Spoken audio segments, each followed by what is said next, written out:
Hello दोस्तों, M की study classes में आपका स्वागत है। आज का यह वीडियो क्लास 10th के स्टूडेंट के लिए सबसे ज़्यादा महत्वपूर्ण है। जितने भी स्टूडेंट क्लास 10th का पेपर देने वाले हैं, आज के इस वीडियो को लास्ट तक ज़रूर देखें। आज के इस वीडियो में आपको क्लास 10th के हिंदी के महत्वपूर्ण क्वेश्चन सीखेंगे। तो वैसे क्वेश्चन आज सीखेंगे जो कि बोर्ड परीक्षा में 100% चांस रहे आने के लिए।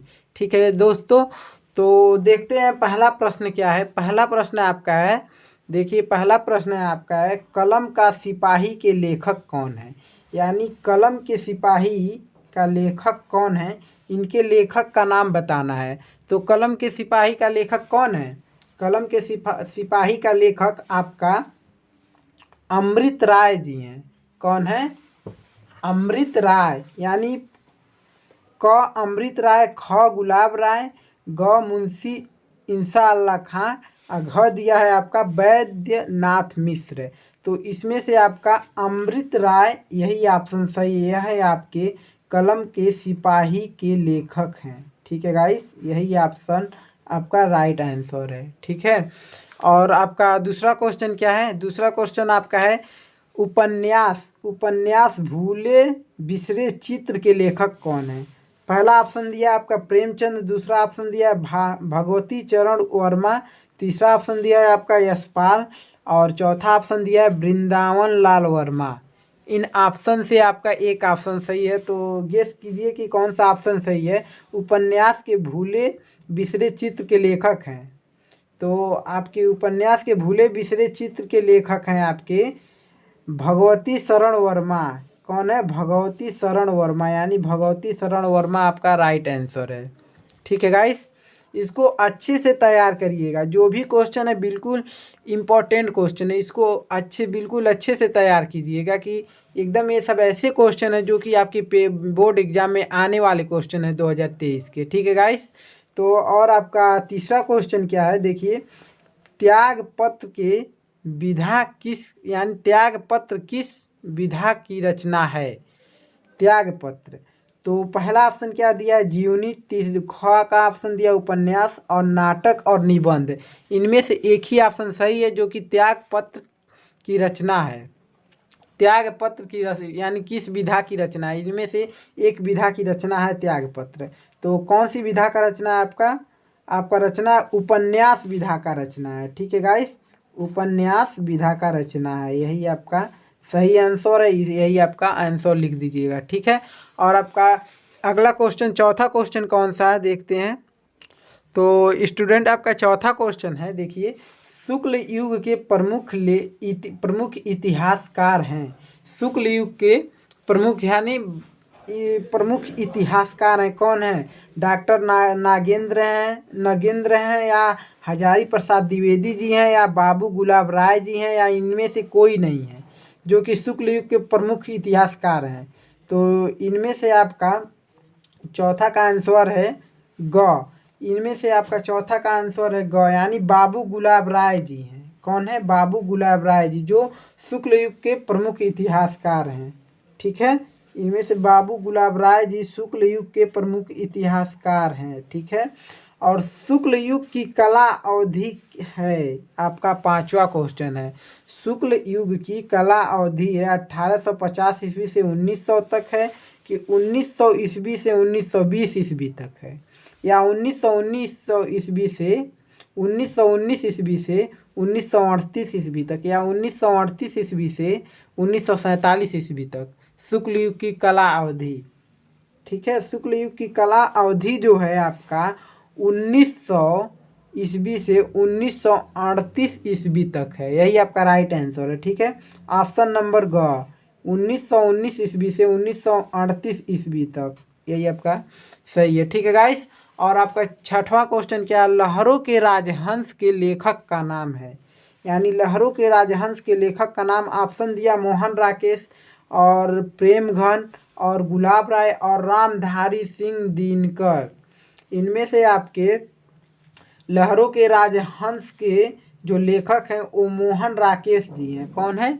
मोहन राकेश जी हैं। ठीक है गाइस, और आपका सातवां क्वेश्चन क्या है? सातवां क्वेश्चन क्या है आपका? निम्न में से नाटक विधा के लेखक हैं। निम्न यानी जितने ऑप्शन दिए हैं इनमें से कौन से नाटक विधा के लेखक हैं? बद्रीनाथ नारायण चौधरी प्रेमखंड जी हैं, या श्री निवास दास जी हैं, या जैनेन्द्र कुमार जी हैं, या किसरा सोबती हैं? इनमें से कौन से नाटक विधा के लेखक हैं? तो आपका नाटक विधा के लेखक हैं बद्री नारायण चौधरी प्रेमखंड जी हैं। ठीक है, नाटक विधा के लेखक बद्री नारायण प्रेमखंड जी हैं। ठीक है, बद्री नारायण चौधरी प्रेमखंड जी हैं। ठीक है, एक एक क्वेश्चन को आप बिल्कुल तैयार रखिएगा। जितने भी क्वेश्चन है वेरी इंपॉर्टेंट क्वेश्चन है, जो कि हर साल कई सालों से ये सब बोर्ड पेपर में आए हुए क्वेश्चन है। एक एक क्वेश्चन को हम बहुत अच्छे तरीके से आपको बहुत ही मेहनत करके हम निकालें। ये सब क्वेश्चन आपके इंपॉर्टेंट क्वेश्चन छांट के निकालें, बिल्कुल विद्या क्वेश्चन बैंक से जो हर बार देखिए पूछा गया क्वेश्चन है उसमें से निकालें हिंदी के। ठीक है गाइस, तो इस क्वेश्चन को एक एक क्वेश्चन को तैयार रखिएगा। ठीक है, और अगला क्वेश्चन 8वां क्या है? 8वां क्वेश्चन क्या है? ध्रुव स्वामिनी नाटक के लेखक हैं। इनमें से कौन से ध्रुव स्वामिनी नाटक के लेखक हैं? हरिशंकर कृष्ण प्रेमी, या जयशंकर प्रसाद, या विष्णु प्रभाकर, या मोहन राकेश? इनमें से कौन से हैं? तो इनमें से आपके जयशंकर प्रसाद जी हैं। ध्रुव स्वामिनी नाटक के लेखक जो हैं वो हैं जयशंकर प्रसाद जी। ऑप्शन नंबर ख। ठीक है गाइस, और आपका 9वां क्वेश्चन क्या है उसको देखते हैं। अर्धनारीश्वर यानी ये स्वर है ये। ठीक है, अगर दिखाई न दे पा रहा हो तो अर्धनारीश्वर के लेखक हैं, यानी इन चारों में से एक ऑप्शन आपका सही है। अर्धनारीश्वर के लेखक जो हैं या विष्णु प्रभाकर हैं, या प्रेमचंद्र, या जयशंकर प्रसाद, या चतुर्सेन शास्त्री। तो अर्धनारीश्वर के जो लेखक हैं वो आपके विष्णु प्रभाकर जी हैं। कौन से हैं? विष्णु प्रभाकर जी। ये आपका ऑप्शन सही है, आपका विष्णु प्रभाकर जी हैं। ठीक है गाइस, आपका 10वां क्वेश्चन क्या है उसको देखिए। एक एक क्वेश्चन को गाइस अच्छे से तैयार करिएगा स्टूडेंट। और 10वां क्वेश्चन जो है आपका यथा सागर के लेखक हैं। यथा सागर के लेखक हैं कौन? जयप्रकाश भारती जी हैं, या गुलाब राय जी हैं, या डॉक्टर श्याम सुंदर दास, या जैनेन्द्र कुमार? तो अथाह सागर के जो लेखक हैं आपको बता दें जयप्रकाश भारती जी हैं। कौन है? जयप्रकाश भारती जी हैं। इनको अच्छे से एक एक क्वेश्चन तैयार रखिएगा। ठीक है गाइस, जयप्रकाश भारती अथाह सागर के जो लेखक हैं वो जयप्रकाश भारती जी हैं। ठीक है, और आपका अगला क्वेश्चन क्या है? आपका अगला क्वेश्चन क्या है? 11वां क्वेश्चन है, तीसरा सप्तक कब प्रकाशित हुआ था? तीसरा जो सप्तक है कब प्रकाशित हुआ था? 1951 ईस्वी में, या 1959 ईस्वी में, या 1943 ईस्वी में, क्या या 1979 ईस्वी में? ठीक है, तो इसमें से आपका कौन सा सही है? तीसरा सप्तक कब प्रकाशित हुआ था? 1951 में, या 1959 में, या 1943 में, या 1979 में? तो इनमें से आपका आंसर जो है 1959 ईस्वी में तीसरा सप्तक प्रकाशित हुआ था, यानी ऑप्शन नंबर ख आपका सही है गाइस। ठीक है, तो और आपका अगला क्वेश्चन क्या है? यामा के रचयिता का नाम लिखिए। यामा के रचयिता कौन है? सुभद्रा कुमारी चौहान जी हैं, या महादेवी वर्मा जी हैं, या मीराबाई हैं, या अशोक वाजपेयी हैं? तो आपके यामा के रचयिता का नाम है जो यामा के रचयिता थे यानी जो लेखक थे या उनको लिखे थे, तो वो महादेवी वर्मा जी थे। ठीक है, कौन थे? महादेवी वर्मा। ठीक है, इन एक एक क्वेश्चन को अच्छे से तैयार करिएगा गाइस, जो कि आपको हर एक क्वेश्चन बहुत इंपॉर्टेंट क्वेश्चन है, इसको लिखकर इंपॉर्टेंट क्वेश्चन में रख लीजिए, क्योंकि एक एक क्वेश्चन आपका वेरी इंपॉर्टेंट क्वेश्चन है। ठीक है, यामा के रचयिता का नाम क्या है? महादेवी वर्मा। ठीक है, या लेखक कहे या कुछ भी कहे यामा का। ठीक है, तो महादेवी वर्मा जी लिखे थे, यामा के रचयिता कार थे। ठीक है, निम्न में से रीतिकाल के प्रमुख 2 कवि कौन से हैं? निम्न में से यानी इसमें से जो ऑप्शन दिया है ऐसे ही आता है, निम्न में से रीतिकाल के प्रमुख 2 कवि कौन से हैं? पद्माकर या बिहारी। ऑप्शन नंबर ग क्या है, विकल्प क व ख दोनों, और घ आंसर है घ का है आपका सूरदास। यानी निम्न में से रीतिकाल के दो प्रमुख कवि कौन से, यानी दो प्रमुख कवि पूछे हैं। ठीक है, दो प्रमुख कवि निम्न में से रीतिकाल के दो प्रमुख कवि का नाम पूछा है। ठीक है, तो आपके रीतिकाल के जो प्रमुख कवि थे वो पद्माकर थे और बिहारी, यानी ये दोनों थे। तो ऑप्शन नंबर कौन सही होगा, दिया विकल्प क और ख दोनों, यानी ग आपका ऑप्शन नंबर सही हो जाएगा, क्योंकि यह कहा है आपका क और ख दोनों ही रीतिकाल के प्रमुख दो कवि हैं। यह यानी ऑप्शन नंबर ग आपका सही हो जाएगा। विकल्प क और ख को दोनों कहा है तो दोनों ग में ही है, यानी कहा विकल्प क ख दोनों हैं। तो निम्न में रीतिकाल के प्रमुख दो कवि जो हैं पद्माकर हैं और बिहारी हैं। ठीक है, तो इनमें से आप ऑप्शन मत लगाइएगा आंसर। यहाँ दिया है ग का जो है ऑप्शन विकल्प क और ख दोनों, यानी क और ख दोनों जी हैं, दोनों हैं, तो यही आपका ऑप्शन सही हो जाएगा। ठीक है, द्विवेदी युग के प्रसिद्ध कवि कौन है, द्विवेदी युग के प्रसिद्ध कवि आपके मैथिली शरण गुप्त हैं, या नरपति नाल हैं, या तुलसीदास हैं, या कबीर दास हैं। जो द्विवेदी युग के प्रसिद्ध कवि जो हैं वो हैं मैथिली शरण गुप्त जी। कौन है, मैथिली शरण गुप्त जी द्विवेदी युग के प्रसिद्ध कवि थे। अच्छे तरीके से याद करिएगा। ठीक है, द्विवेदी युग के प्रसिद्ध कवि कौन थे, मैथिली शरण गुप्त जी थे। ठीक है, अवधूत आलाप के कवि हैं, अवधूत आलाप के जो कवि हैं, ऑप्शन क्या दिया है, महावीर प्रसाद द्विवेदी, भारतेंदु हरिश्चंद्र, मैथिली शरण गुप्त, या हरिऔध। तो आपके अवधूत आलाप के जो कवि हैं वो महावीर प्रसाद द्विवेदी जी हैं। कौन है, महावीर प्रसाद द्विवेदी जी। ठीक है, ये अवधूत आलाप के कवि थे महावीर प्रसाद द्विवेदी जी। ठीक है, पूछा है अवधूत आलाप के कवि हैं, इनमें से कौन कवि हैं अवधूत आलाप के, तो महावीर प्रसाद द्विवेदी जी हैं। ऑप्शन नंबर क सही हो जाएगा आपका। अगला क्वेश्चन देखते हैं, अगला क्वेश्चन क्या है अगला क्वेश्चन आपका 16वां क्वेश्चन क्या है, रीति ग्रंथ कितने रूपों में मिलते हैं। जो रीति के ग्रंथ थे कितने रूपों में मिलते थे, 3, 4, 2, 5, इनमें से कौन से। तो ऑप्शन नंबर आपका ग सही हो जाएगा, 2। जो रीति ग्रंथ के रूप थे 2 में मिलते थे। ठीक है, और क्या कहा, ललित ललाम के रचयिता कौन थे, ललित ललाम के जो रचयिता थे पद्माकर जी थे, या मतीराम जी थे, या भूसड़ थे, या बिहारी थे। ललित ललाम के रचयिता आपके मतीराम जी थे, मतीराम, अच्छे तरीके से याद रखिएगा, मतीराम। ठीक है, ललित ललाम के रचयिता मतीराम थे। ठीक है, निम्न में से प्रयोगवाद की दो प्रमुख विशेषताएं कौन सी हैं। निम्न में से प्रयोगवाद की दो विशेषताएं जो हैं, घोर वैज्ञानिकता या यथार्थ दृष्टिकोण, या समाज का यथार्थवादी चित्रण, या नारी के प्रति परिवर्तित दृष्टिकोण। इनमें से ऑप्शन आपका एक सही है। तो ऑप्शन जो सही है, निम्न में से प्रयोगवाद की दो प्रमुख पूछा है, विशेषताएं कौन कौन सी हैं। तो निम्न में से दो प्रमुख विशेषताएं, तो घोर वैयक्तिकता या यथार्थवादी दृष्टिकोण। ऑप्शन में से आपके यह दोनों सही हैं, घोर वैयक्तिकता और यथार्थवादी दृष्टिकोण, यानी ये भी आपका सही है।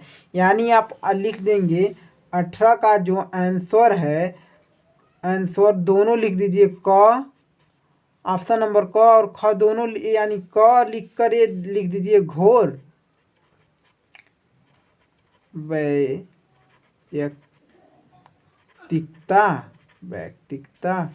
और ख आपके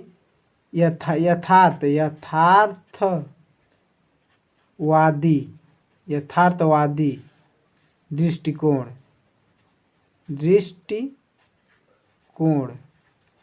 ऐसे इतना लिख देंगे पेपर में, दृष्टिकोण। ठीक है, दृष्टिकोण, यानी दोनों आपके आंसर सही हो जाएंगे। यानी दो प्रमुख विशेषताएं हो जाएंगी। ठीक है, जो निम्न में से प्रयोगवाद की दो प्रमुख विशेषताएं और घोर वैयक्तिकता है और यथार्थवादी दृष्टिकोण है। ठीक है, और आपका ऑप्शन नंबर दोनों सही हो जाएंगे। ठीक है, और क्या पूछा है इसके अगला क्वेश्चन क्या है, केशव दास यानी क्वेश्चन नंबर 19, केशव दास की रचना कौन है। केशव दास की रचना है आपका रामचंद्रिका या भक्तमाल या सुदामचरित या प्रेम वाटिका। तो केशव दास की जो रचना है रामचंद्रिका है, रामचंद्रिका है। ठीक है, केशव दास की रचना क्या है, रामचंद्रिका। और अगला क्वेश्चन क्या है, 20वां क्वेश्चन है आपका, छायावाद युग के प्रमुख लेखक का नाम। छायावादी युग के प्रमुख लेखक का नाम जो है यशपाल है या वृंदावन लाल वर्मा है या राम कुमार वर्मा या भारतेंदु हरिश्चंद्र है। तो छायावादी युग के प्रमुख लेखक का नाम जो है राम कुमार वर्मा है, यानी ऑप्शन नंबर ग राइट आंसर है। ठीक है, राम कुमार वर्मा जी हैं, छायावाद युग के प्रमुख लेखक राम कुमार वर्मा जी है। तो दोस्तों आज आपके 20 क्वेश्चन हो जा रहे हैं। अगली वीडियो में हम आपको कम से कम 50 क्वेश्चन देंगे, हिंदी के बेस्ट इंपॉर्टेंट क्वेश्चन। ठीक है, एक एक क्वेश्चन को आप लोग अच्छे से तैयार रखिए, क्योंकि एक एक क्वेश्चन आपका बहुत इंपॉर्टेंट क्वेश्चन है, जो कि एक एक इतने क्वेश्चन जो पढ़ाए गए हैं आपको, सिखाए गए हैं क्वेश्चन, इनमें से कम कई क्वेश्चन फंसेंगे। विश्वास रखिए आप, एक एक क्वेश्चन आपका इनमें से बिल्कुल आपके कम से कम 5-6 या बिल्कुल बहुत क्वेश्चन फंस सकते हैं बस 20 ही क्वेश्चन से। ठीक है गाइस, तो एक एक क्वेश्चन को आप तैयार रखिए। और आप सबसे बता दें, अगर आप क्लास 10th में पढ़ते हैं तो इस वीडियो को जो देखे हैं इसको तो देखिएगा, और इसके पहले की क्लास 10th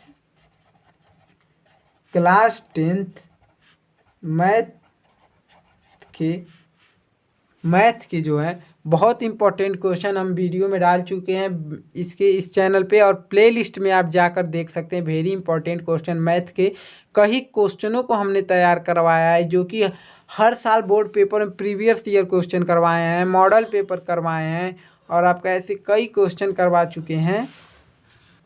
तो इस चैनल पे आपको क्लास 10th मैथ के कई ऐसे क्वेश्चन जो हैं आपको दिए जा चुके हैं। उस वीडियो को जाकर बिल्कुल देखें और एक एक क्वेश्चन को अच्छे से तैयार करें, क्योंकि इस चैनल पे जो क्वेश्चन आपको पढ़ाया जा रहा है वो बिल्कुल बोर्ड परीक्षा में आने वाले क्वेश्चन है। ठीक है गाइस, ऐसा नहीं है कि इधर उधर से क्वेश्चन पढ़ा दे रहे हैं। जो भी क्वेश्चन आपको पढ़ाया जा रहा है उसको, हर एक क्वेश्चन को बिल्कुल अच्छे से तैयार करें, क्योंकि हमारा जो है एक एक क्वेश्चन जो भी हम ऐसे क्वेश्चन पढ़ा रहे हैं कि जो क्वेश्चन आपको संभावना है कि बोर्ड पेपर में आपको देखने को लिए मिले। ठीक है, आप यूपी बोर्ड से हैं तो बेस्ट है, या एमपी बोर्ड से अगर आप पेपर देंगे तो वो भी बेस्ट है। ठीक है, आप जिस बोर्ड से हैं एक क्वेश्चन यूपी बोर्ड वालों के लिए बेस्ट है, एकदम बेस्ट है यूपी बोर्ड से जो भी हैं, क्योंकि जितने भी क्वेश्चन हम उठाते हैं यूपी बोर्ड पेपर में आया हुआ क्वेश्चन रहता है प्रीवियस ईयर का, या किसी 2020 का रहता है, 2022 का रहता है, 2019 का रहता है, 2018 का रहता है। ऐसे ऐसे क्वेश्चन आपको उठाए गए हैं, सब क्वेश्चन है। ठीक है,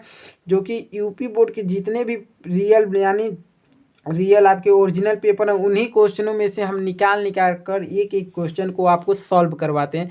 और पेपर कहीं से बनकर अलग से नहीं आता है, पेपर 10 साल का 20 साल का पुराना ही पेपर से कोई भी टीचर उठाकर उन्हीं में से क्वेश्चनों को आपको दे देंगे। आपको बुक लेकर थोड़ी को तैयार करेगा आपको पेपर बनाने के लिए। इतने क्वेश्चन हो चुके हैं आपकी प्रीवियस ईयर का कि आपको अगर 2000 से देखा जाए इतने क्वेश्चन 20-20 साल का सेट रखा जाता है। आपको एक एक को अगर क्वेश्चन आप तैयार कर लें तो बिल्कुल आपका नंबर आ जाएगा। और सिलेबस से इसलिए पढ़ाया जाता है कि बच्चों को समझ में आए। हमको पता है कि इस समय आप लोग टोटल पढ़ चुके होंगे, टोटल एक एक लेसन आप पढ़ चुके होंगे, बस आपको इम्पोर्टेंट क्वेश्चन पढ़ना है। ठीक है, तो एक एक क्वेश्चन को आप तैयार करिए। जो भी क्वेश्चन इस चैनल पे जा रहा है आपका मैथ के कई सेट, सिर्फ मैथ और हिंदी के जाते हैं। ठीक है, और आपका जो साइंस का है वो भी आपको आ जाएगा, बट अभी साइंस का जो है तैयार करते रहिए। आपकी हिंदी का और मैथ को हम जिम्मेदारी लेते हैं। ठीक है, एक एक क्वेश्चन को आप एक एक वीडियो को आप देखिए और एक एक क्वेश्चन को बिल्कुल अच्छे से तैयार करिए। और अगला वीडियो आपको मिलेगा फिर इसके बाद तो अगर चैनल पे नए हैं तो सबसे पहले चैनल को सब्सक्राइब कर लीजिए, ठीक है। चैनल के सब्सक्राइब कर लेंगे, जो भी आपके लिए वीडियो हम यूट्यूब पर भेजेंगे तो सबसे पहले नोटिफिकेशन किसके पास जाएगा, आपके पास जाएगा। सब्सक्राइब इसीलिए होता है कि जो भी हम वीडियो डालें आपके पास ज़रूर पहुँचे। सब्सक्राइब नहीं किए रहते तो वीडियो नहीं मिल पाता, आप खोजते हैं इधर उधर। तो सब्सक्राइब कर लीजिए इस वीडियो को, और लास्ट तक देख चुके हैं तो चैनल को सब्सक्राइब कर दीजिए और वीडियो को एक लाइक कर दीजिए, कि जो कि हम मोटिवेट हों कि वीडियो बनाने के लिए आप सब के लिए, ठीक है। तो अगला वीडियो आपको, तो इस वीडियो को यहीं एंड करते हैं और आपका अगला वीडियो फिर से मिलेगा, तो चैनल को सब्सक्राइब कर लीजिए कि अगला वीडियो आपको मिल जाए, ठीक है गाइस। तो इस वीडियो को यहीं एंड करते हैं।